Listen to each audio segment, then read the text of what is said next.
여러분, 우리나라 단어 중에 통념이라는 단어가 있습니다. 일반적으로 널리 통하는 대중적 생각, 이 통념이죠. 하나님의 나라는요, 이 세상적 통념이 깨어지는 나라입니다. 하나님 나라 백성으로 살아갈 때 우리 안에 들어와 있는 이 세상적 통념들을 깨트려야 됩니다. 그 중에 하나가 위대함이라는 개념이에요. 위대함이란 무엇인가? 위대한 존재로 살아간다는 것은 어떤 것인가에 대한 통념이 부서져야 됩니다.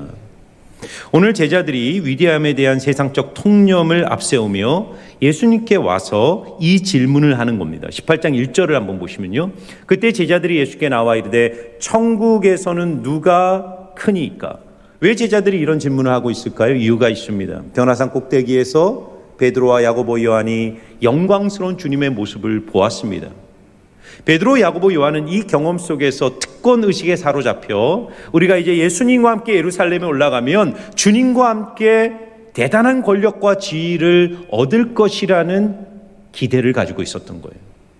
그런데 이런 경험이 없던 다른 제자들은 그런 베드로, 야고보, 요한을 바라보며 시기하며 질투한 것입니다. 그러면서 이것이 바로 이 제자 공동체 안에 서열 논쟁을 촉발시키게 된 겁니다.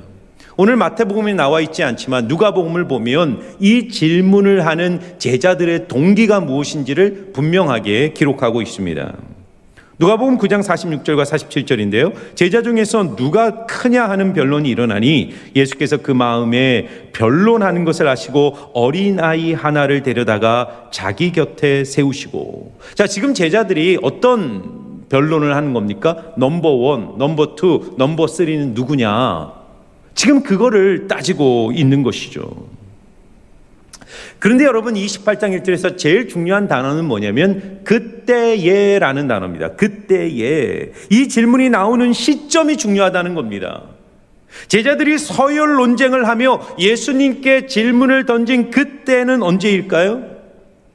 예수님이 이제 변화산에서 내려와 내가 십자가에 죽는다라고 말씀하시고 너희도 자기 십자가를 지고 자기를 부인하고 나를 따르라 하시며 예루살렘의 십자가를 향하여 행진하는 그때에 제자들이 와서 누가 크냐라고 묻는 거예요. 예수님은 예루살렘의 십자가 인생의 최저점의 자리로 내려가 죄인들을 위하여 자기의 생명을 내어주시기 위하여 그렇게 섬김의 자리로 내려가는 그때에 제자들은 누가 높은 자리에 앉을 것인가를 놓고 싸움질을 하고 있는 것입니다. 여러분, 사람들은요 평생 이 싸움하며 살아갑니다. 하나님을 잃어버린 인간의 마음은 텅 빈 자신의 실존을 보기 때문에 필연적으로 다른 사람과의 비교, 우위 속에서 자기의 정체성을 찾으려 합니다. 죄인인 인간에게 비교의식, 경쟁의식은 날마다 마시며 사는 공기와 같은 거예요. 그래서 이 세상 문화를 보세요. 경쟁, 비교와 경쟁의 문화로 세상은 온통 도배되어 있지 않습니까?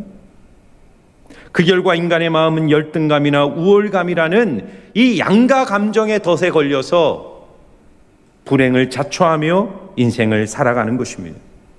그래서 오늘 예수님은 이런 질문을 던지는 제자들에게 하나님 나라에서 진짜 위대해지는 길이 무엇이냐, 하나님 나라의 개념에서 위대함이란 무엇이냐에 대해서 제자들에게 알려주시는 겁니다.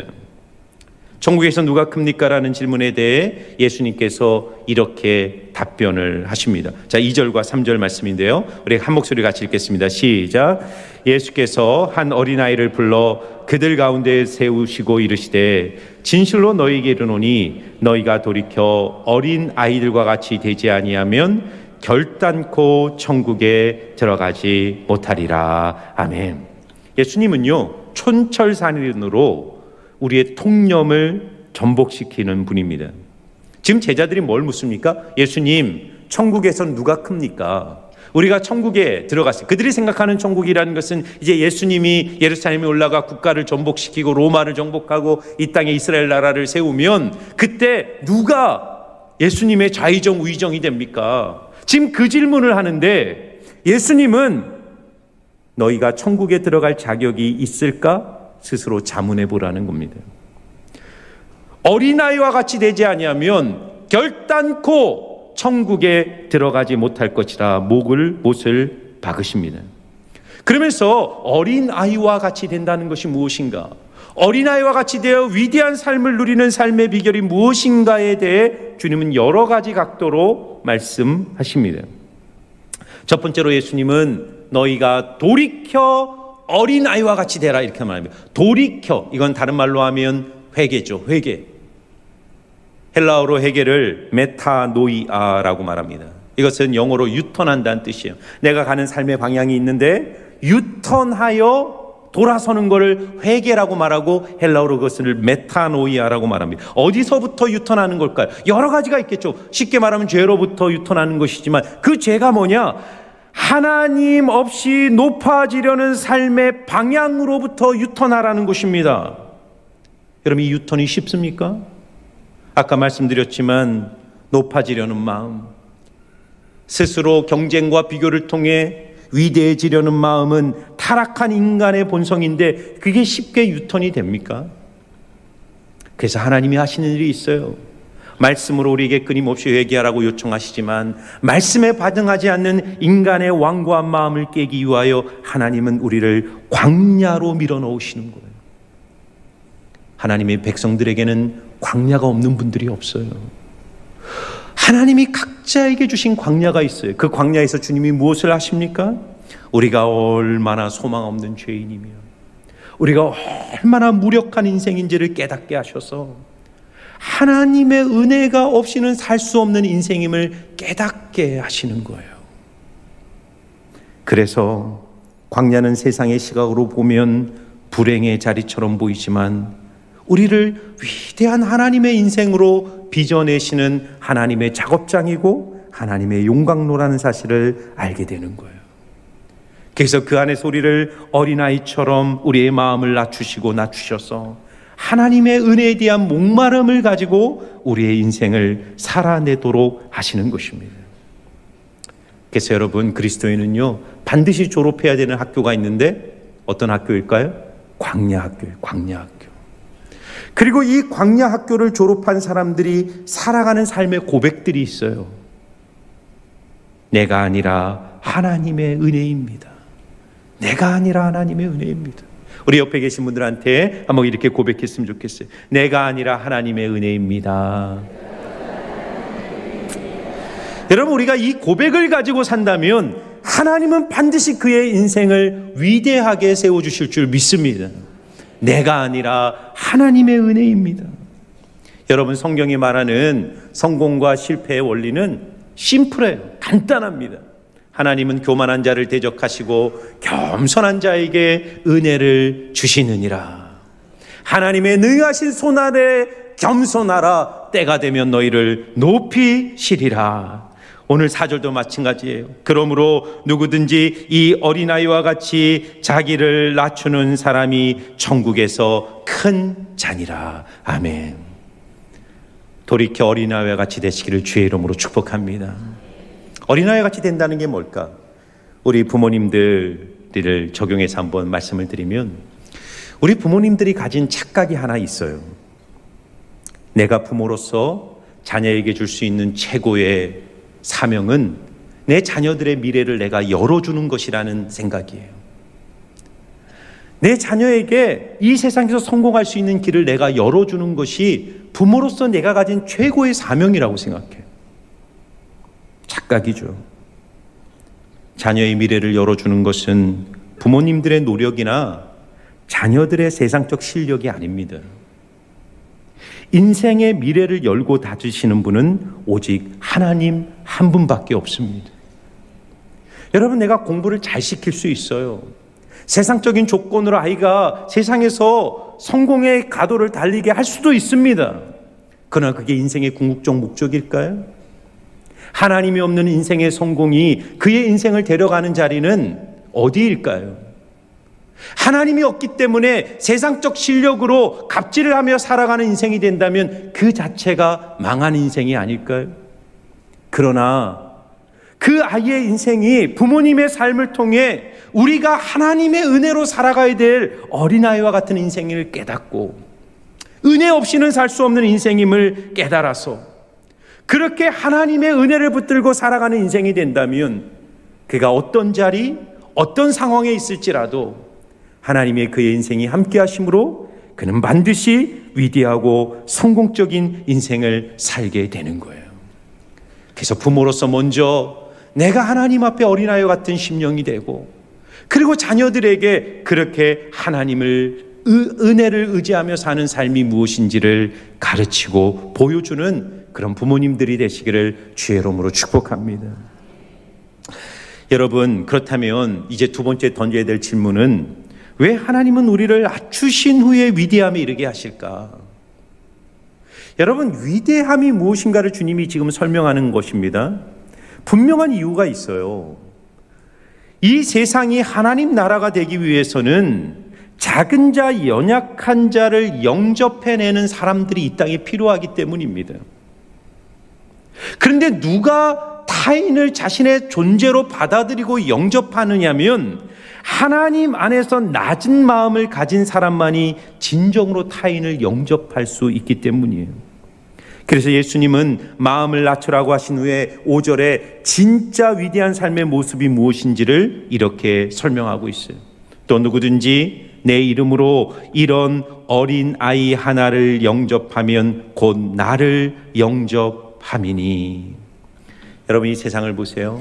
얼마나 상처가 많고 고통이 많고 싸움이 많고 전쟁으로 가득 차 있는지 모릅니다.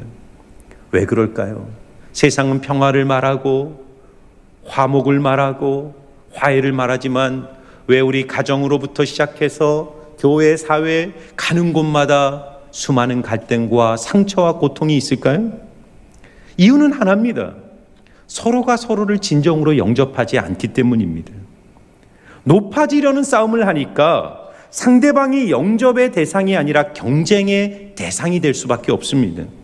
나보다 높은 사람 앞에서는 위축되고 나보다 낫다고 생각하는 사람을 만나면 무시하고 경멸합니다.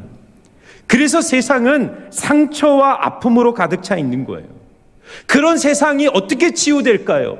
이 세상은 끊임없는 경쟁, 비교, 싸움, 교만으로 가득 차 있는 세상이 어떻게 치유되겠습니까? 그런 세상을 치유하기 위해 하나님은 새로운 종류의 사람들을 빚으셔서 이 세상에 보내시는 거예요. 진리의 비단에서 자신이 어린아이와 같이 죄 많고 연약한 인생임을 깨닫게 하셔서 주변에 있는 또 다른 어린아이와 같은 인생들을 진정으로 영접하게 하시는 일들이 일어나도록 만드시는 거예요. 상대방의 허물이나 약함을 비난하거나 무시하지 않고 자신도 똑같은 죄인임을 알기에 이런 나의 허물을 덮어주시고 용서해 주시고 은혜로 사랑해 주신 그 하나님의 섬김을 알기에 기꺼이 그 사랑과 은혜로 또 다른 영혼들을 온 마음으로 영접해내는 하나님의 사람들을 통해 이 땅에 주의 나라들을 이루어 가시는 거예요. 사랑하는 성도 여러분, 오늘 주님이 어린아이를 영접하는 자가 곧 나를 영접한다. 이 영접이라는 단어는 우리가 보통 어디에서 많이 씁니까? 예수님을 영접한다고 할 때 영접이라는 단어를 써요. 그래서 우리가 예수님을 영접한다는 건 뭐냐면 예수님을 내 인생의 주인으로 왕으로 모셔드리고 내 평생 예수님을 섬기며 살겠습니다라는 결단이 예수님을 영접한다는 것의 의미입니다.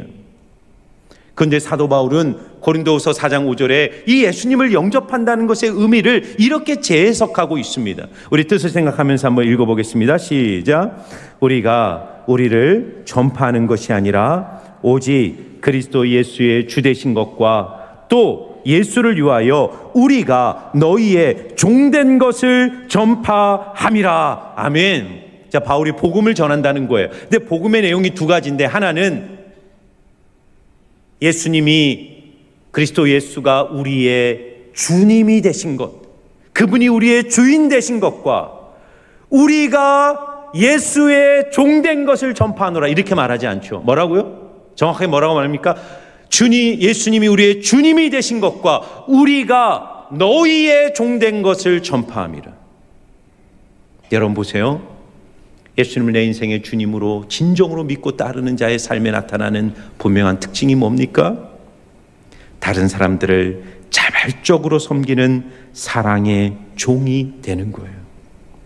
그래서 오늘 본문에서도 어린아이 하나를 영접하면 곧 나를 영접하는 것이다라는 거예요.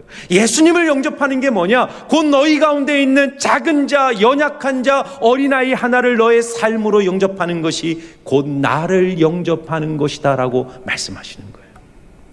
그럼 마태복음 25장을 보면 종말론적 세 가지 비유가 나오는데요. 그 마지막 비유가 양과 염소의 비유입니다. 예수님이 마지막 날 이 땅에 오실 때 온 인류를 두 부류로 딱 구분하세요. 오른쪽에는 영생을 얻을 양과 같은 사람들, 왼쪽에는 영벌을 받을 염소와 같은 사람들로 온 인류를 구분하신다는 거예요. 그런데 이 말씀이 참 충격적이고 놀라운 것은 뭐냐면 이 영벌과 영생을 구분하는 기준이 뭐냐라는 거예요. 믿음인가, 종교활동인가, 신앙행위인가, 이런 것들을 말하지 않습니다.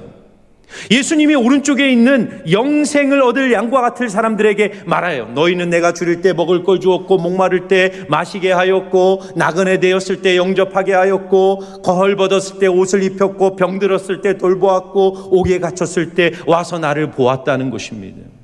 그러니까 이 말을 들은 이 사람들이 깜짝 놀라며 예수님께 말해요. 임금에게 말합니다. 임금이여, 주여, 우리는 당신을 본 적도 없습니다. 우리가 언제 당신께 그런 일을 행하였나이까? 그때 예수님이 이렇게 그들에게 말씀하세요. 25장 40절입니다.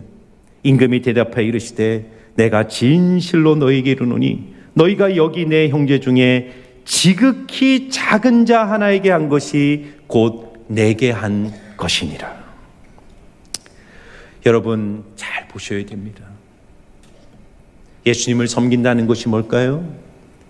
신앙이란 것은 예수님을 섬기는 건데, 예수님을 따르는 건데, 내 인생의 주인 되시고 왕 되신 그분을 섬기는 건데, 그 보이지 않는 예수님을 섬긴다는 것이 뭐냐면 열심히 종교활동하고 열심히 성경 지식을 쌓는 것이 아니라 하나님이 우리 인생에 붙여주신 너무나도 작은 영혼들 하나하나를 귀하게 여기고 그들을 내 존재로 받아들이고 수용하고 섬김으로 말미암아 우리가 바로 주님을 섬기는 일을 하게 될 것이라고 말씀하시는 것입니다.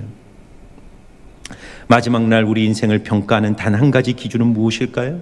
우리가 어떻게 경쟁에서 이겨 수많은 업적과 성공을 이루었는가? 그것은 세상이 평가하는 것이죠.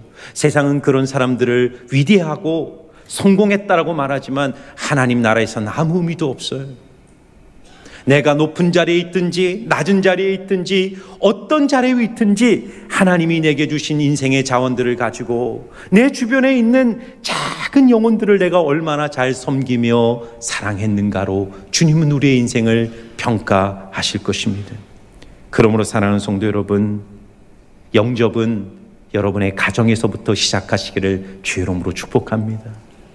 남편은 아내를 진심으로 영접하시기를 주의 이름으로 축복합니다. 왜 대답을 안 하세요? 영접은요, 종이 되는 거예요. 사랑의 종이 되는 겁니다.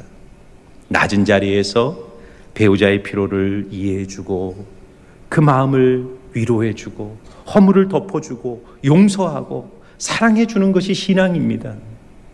아내는 남편을 존경하고 남편의 피로를 돌아봐주고 그 남편의 아픔들을 감싸주면서 섬겨주는 것이 신앙입니다. 영접은 보상을 기대할 수 없는 사람들에게 내가 무조건적으로 호의를 베푸는 거예요. 세상은 가진 자들, 힘 있는 자들에게 영접하죠. 대접하죠. 왜냐하면 받을 보상이 있기 때문입니다. 그러나 성도는 하나님께서 은밀한 중에 모든 것을 보고 계심을 알기에 주님이 내 인생의 모든 것들을 갚아줄 것을 믿고 누구도 돌아보지 않는 연약한 자들, 내 주변에 있는 사람들을 그 낮은 자리에서 돌봄으로써 하나님이 주시는 위대한 하나님의 선물을 누리시는 여러분들 되시기를 주의 이름으로 축복합니다.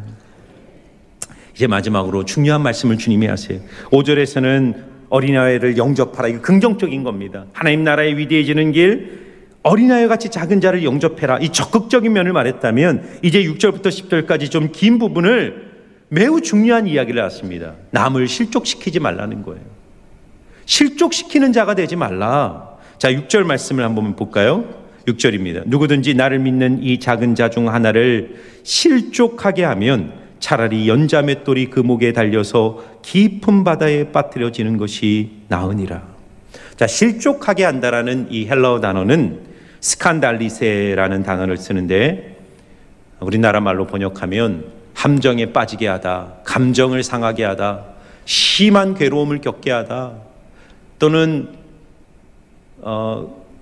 믿음에서 이탈하게 하다, 넘어지게 하다, 여러 가지 의미가 있습니다. 어쨌든 나의 말, 행동, 나의 모습, 나의 어떤 것으로 해서 타인에게 고통과 어려움을 주는 것을 실족하게 한다라는 단어를 쓰는 것입니다. 여러분, 이 6절 말씀을 잘 읽어보면 굉장히 무서운 말씀입니다. 제가 한번 여러분들에게 물어볼게요. 나는 살면서 한 번도 남을 실족하게 한 적이 없다 하시는 분들 한번 손 들어보세요. 한번 제가 봐요. 어디 있으신가? 나는 살면서 한 번도 다른 사람의 감정을 상하게 한 적이 없다. 손 들어보세요. 만일 손 흔드는 분이 있으면 하늘에서 내려온 천사이거나 심각하게 자기를 착각하고 있는 것 둘 중에 하나일 겁니다. 예수님이 실절에서 이런 말씀을 하세요. 실족하게 하는 일들이 있음으로 말미암아 세상에 화가 있도다. 실족하게 하는 일이 없을 수 없으나 실족하게 하는 그 사람에게는 화가 있도다.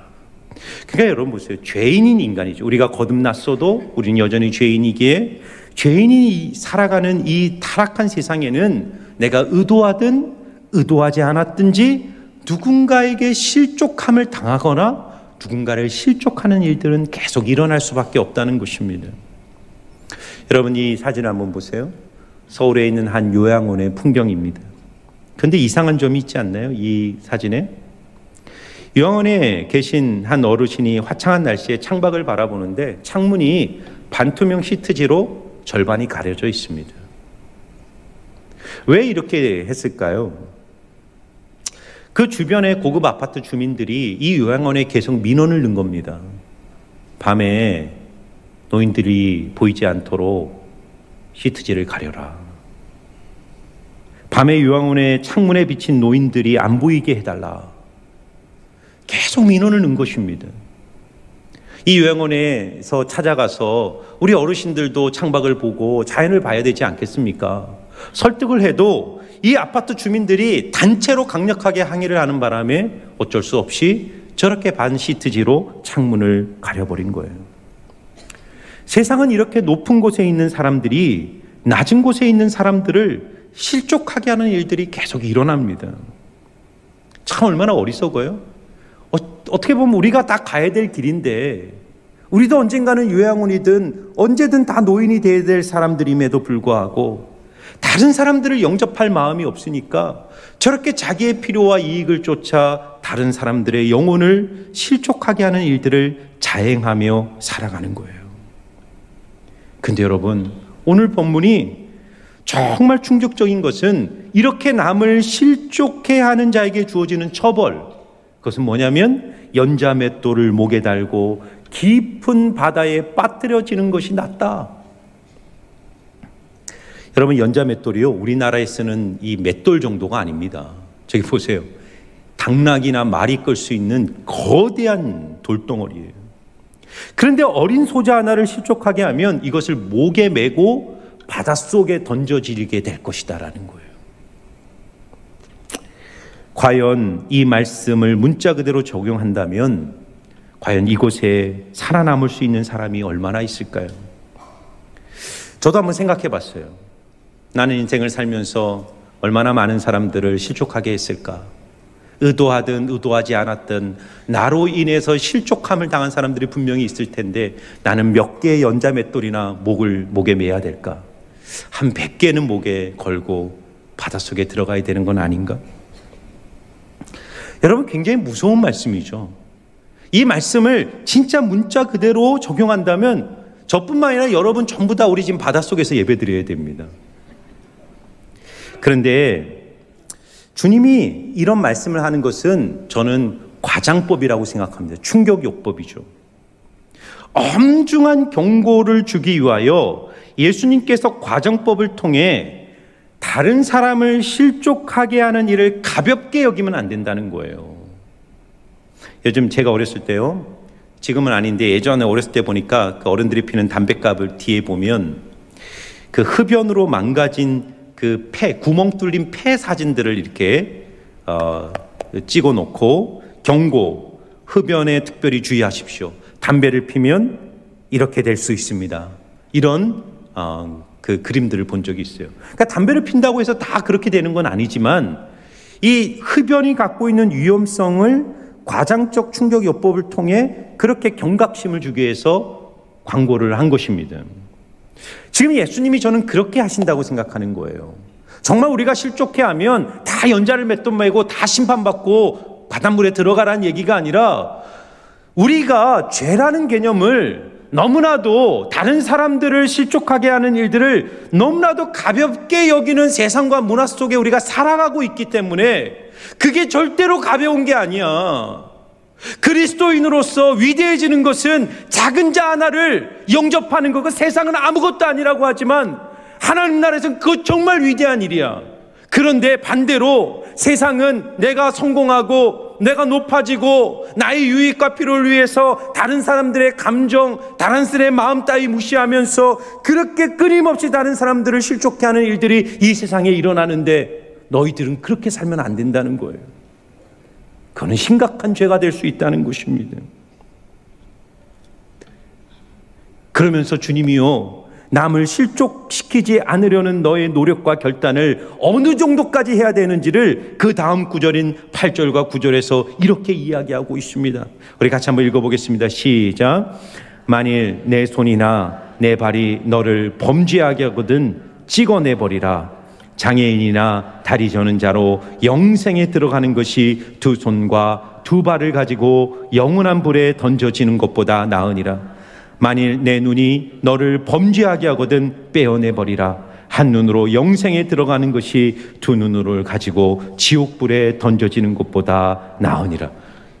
연자매토를 메고 바다에 들어가는 것도 무서운 얘기인데 이제 주님 뭐라 그럽니까? 내 오른쪽 손이, 오른쪽 발이 너로 범죄케 하거든 찍어버리라는 거예요. 너 눈이 너를 범죄케 하면 뽑아버리라는 겁니다. 왜 발과 손, 눈을 뽑으라는 이 무서운 메시지가 등장할까요? 오른손 오른발은 나의 유익, 나의 필요, 나에게는 없어서는 안 될 내 인생에 정말 중요한 것입니다. 그런데 우리가 이 세상을 살면서 다른 사람을 실족하게 하는 일에 있어서 나의 유익, 나의 필요 때문에 누군가에게 상처와 아픔을 준다면 그것까지도 기꺼이 하나님 앞에 내려놓으라는 것입니다. 여러분, 이 사회에 얼마나 약한 자들이 실족함을 당하며 살아갑니까? 작년에 젊은 해병대 장병이 안타깝게 목숨을 잃었어요. 그 부모들이 얼마나 깊은 상처를 받았겠습니까? 그 동료 장병들이 얼마나 말할 수 없는 상처를 받았겠습니까? 그런데 이 사회는 이렇게 고통당하는 자들의 억울함을 풀어주지 않아요. 왜 이런 일이 일어났는지 자세하게 조사하고 정직하게 고백하고 사과할 사람들은 사과하고 벌을 받을 사람들은 벌을 받고 시스템을 안전하게 바꿔가야 되는데 권력과 힘을 가진 자들이 자신의 자리, 자신의 지위, 자신의 위치를 지켜내려고 약한 자들이 넘어지고 실족해하는 일들 아무렇지도 않게 생각하는 사회를 살아가지 않습니까? 그런데 그것이 꼭 정치인들의 문제만일까요? 우리들은 그렇지 않나요? 나의 유익, 나의 필요, 내가 가진 작은 힘 하나 지키려고 그것 때문에 누군가에게 상처를 주고 어렵게 하는 일들이 나를 통해 일어나고 있지는 않습니까? 우리가 찍어내야 될 나의 오른손 오른팔은 어쩌면 나의 자존심일 수도 있어요. 내 자존심 하나 지키려고 다른 사람들 상처 주는 일들, 상처 주는 말들 너무나도 쉽게 하는 우리의 모습들이 있지 않습니까? 주님은 하나님 나라에서 정말 위대한 인생은 이 세상에서 성공하고 이름을 날리는 것이 아니라 세상에 가장 보잘것없는 나 같은 인생을 위해 이 땅에 오셔서 내가 영원히 실족하지 않도록, 우리가 영원히 실족하여 저주받는 인생이 되지 않도록 손과 발을 찍으신 정도가 아니라 십자가에서 자기 생명을 다 내어주시기까지 그렇게 우리를 용서하시고 사랑하시고 덮어주신 그 은혜로 우리가 구원받았기에 이제 우리도 높은 것 바라보지 않고 예수님처럼 이 땅의 낮은 자들을 돌아보며 한 영혼을 영접하고 또 나로 인해서 사람들이 실족되지 않도록 하나님의 은혜로 주의하면서 그렇게 아름다운 관계를 맺어가며 이 땅에 하나님 나라를 이루어가기를 원하시는 겁니다. 가정에서부터 배우자가 서로 말로 상처 주지 말고, 자녀들을 말로 상처 주지 말고 하나님이 주신 은혜와 사랑으로 내 자존심 내려놓고 그렇게 서로를 섬기며 아름다운 가정을 이루고 교회를 이루어 우리 리신강교회 성도님 한 분 한 분이 가는 곳마다 이 땅에 하나님의 나라를 이루어 가시기를 주의 이름으로 축복합니다.